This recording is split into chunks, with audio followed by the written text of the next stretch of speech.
Next stock మార్కెట్లో ఎలా పోగొట్టుకుంటారు YouTuber fake advisors అనేది మనం ప్రీవియస్ వీడియోలో చూసాం. నెక్స్ట్ ఏంటి అనేది మనం చూస్తే ఎందుకు అసలు స్టాక్ మార్కెట్లో పబ్లిక్ మనీ పోగొట్టుకుంటున్నారు. వెరీ సింపుల్, అత్యాశ దురాశ. అంటే ఏంటి, స్టాక్ మార్కెట్లో 1 lakh పెట్టిన వాడికి వెరీ స్పీడ్గా, అంటే విత్ ఇన్ 6 monthsలో, విత్ ఇన్ 1 yearలో 1 lakh కాస్త 20 lakhs అవ్వాలని, 30 lakhs అవ్వాలని ఇన్వెస్ట్మెంట్ చేస్తూ ఉంటారు. ఆ ఇంటెన్షన్తో ఇన్వెస్ట్మెంట్ చేసినప్పుడు ఎవరికో కొంతమందికి ఒక స్టాక్ అలా 10 times 20 times పెరుగుతుంది.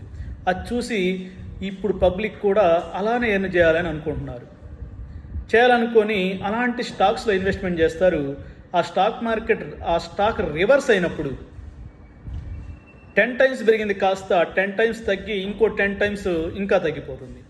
దానివల్ల వీళ్ళ మనీ అంతా లాస్ అవుతుంది. ఎందుకంటే చాలా కంపెనీలు విత్ ఇన్ 1 yearలో 10 times 20 times పెరుగుతున్నాయంటే చాలా కంపెనీస్ వరకు అవన్నీ gambling stock, operators, mutual funds, కొంతమంది గ్యాంబ్లర్స్ ఆడే గేమ్ అది.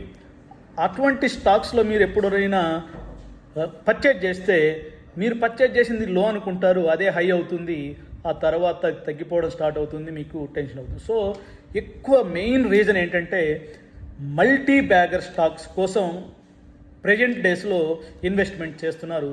దానివల్ల హ్యూజ్ లాసెస్ వస్తున్నాయి రివర్స్ అవ్వడం వలన. Thank you. మిగతా నెక్స్ట్ వీడియోలో చూద్దాం.